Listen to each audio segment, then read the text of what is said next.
Nina tidak pernah mematikan ponselnya saat tidur. Sebagai admin toko online, pesan pelanggan bisa datang kapan saja. Sudah biasa baginya terbangun tengah malam hanya untuk membalas chat singkat. Tapi malam itu berbeda. Pukul 03.00 tepat, ponselnya berbunyi.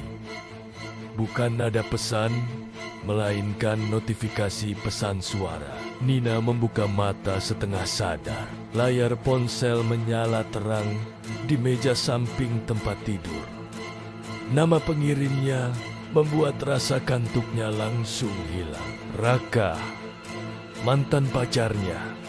Masalahnya, Raka sudah meninggal 3 bulan lalu. Karena kecelakaan motor, tangan Nina dingin. Ia yakin itu hanya nomor lama yang mungkin dipakai orang lain. Dengan ragu, ia membuka aplikasi pesan. Benar. Satu pesan suara berdurasi 17 detik. Jam kirim 03.00. Nina menelan ludah sebelum menekan tombol play. Awalnya hanya suara statis, kriis, seperti sinyal buruk. Lalu terdengar napas berat dan suara Raka. Pelan, serak. Nin, kamu dengar? Nina langsung menghentikan rekaman. Jantungnya berdetak keras. Suara itu terlalu familiar. Tidak mungkin salah.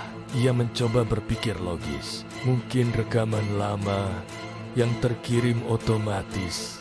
Mungkin seseorang mengerjainya. Beberapa menit ia hanya menatap layar. Lalu pesan kedua masuk. Pesan suara lagi. 03.07. Kali ini, tanpa berpikir panjang ia memutarnya. Suara langkah kaki terdengar, seperti seseorang berjalan di jalan basah. Angin berhembus kencang di mikrofon. Nina, jangan tutup, aku sendirian. Suara itu terdengar panik. Di akhir rekaman, terdengar bunyi klakson panjang, lalu suara benturan keras. Rekaman berhenti. Nina langsung mematikan ponsel dan menarik selimut sampai menutup kepala. Napasnya tidak beraturan. Ia tahu suara itu suara kecelakaan Raka malam itu. Ia pernah mendengar cerita kronologinya dari teman-teman. Jam kecelakaan sekitar pukul 3 pagi. Ponselnya kembali berbunyi. Kali ini panggilan masuk. Nama yang sama. Raka. Layar bergetar terus di tangannya. Nina tidak berani menjawab. Panggilan berhenti sendiri. Beberapa detik kemudian pesan suara ketiga masuk. 03.15. Tangannya gemetar saat membuka. Suara kali ini lebih jelas. Tidak ada angin, tidak ada jalan. Hanya suara napas. Sangat dekat dengan mikrofon. Nina, kamu kenapa nggak jemput aku? Air mata Nina langsung jatuh. Malam kecelakaan itu, Raka memang sempat menghubunginya. Mereka sedang bertengkar. Dan Nina memilih tidak mengangkat telepon. Beberapa jam kemudian, ia mendapat kabar Raka meninggal. Rekaman itu berlanjut. Aku masih di sini. Gelap, lalu terdengar suara lain. Banyak suara berbisik bersamaan. Tidak jelas kata-katanya. Nina langsung menghentikan rekaman. Lampu kamar tiba-tiba berkedip. Udara terasa dingin. Ponselnya bergetar lagi. Pesan suara keempat masuk. 03.22. Kali ini, Nina tidak menekan play.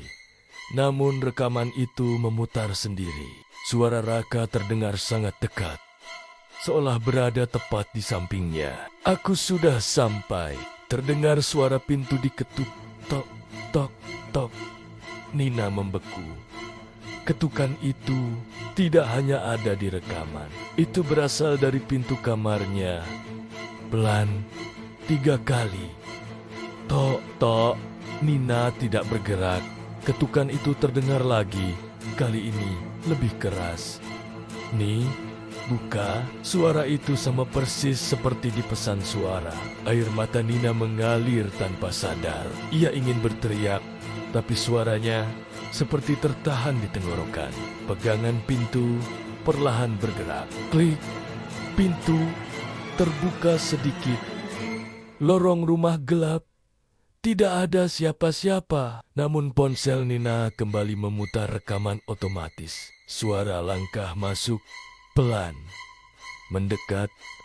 Di rekaman terdengar suara napas tepat di belakang mikrofon. Dan pada saat yang sama, Nina merasakan sesuatu berdiri di belakangnya. Kasur sedikit turun. Seperti ada yang duduk. Suara Raka berbisik sangat pelan. "Kamu akhirnya dengar aku." Nina menutup mata rapat-rapat. Beberapa detik terasa sangat lama, lalu semua suara berhenti. Sunyi. Lampu kembali normal. Ponselnya mati sendiri. Pagi harinya Nina memberanikan diri, membuka kembali aplikasi pesan. Semua pesan suara hilang. Tidak ada riwayat panggilan. Nomor Raka kembali seperti dulu tidak aktif. Ia mencoba meyakinkan diri bahwa itu hanya mimpi karena rasa bersalah yang belum selesai. Sampai malam berikutnya, pukul 03.00, ponselnya kembali berbunyi. Satu pesan suara baru. Kali ini dari nomor tak dikenal. Nina menatap layar lama sekali sebelum membuka. Rekaman langsung berbunyi. Hanya satu kalimat. Suara Raka, sangat pelan. "Aku tahu sekarang kamu bisa dengar. Jadi aku akan terus kirim sampai kamu ikut jemput aku."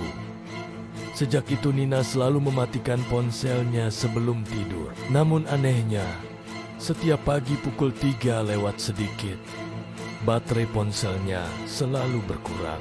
Seolah semalaman ada rekaman panjang yang diputar. Dan kadang, saat ia mengecek galeri suara, ada file baru tanpa nama.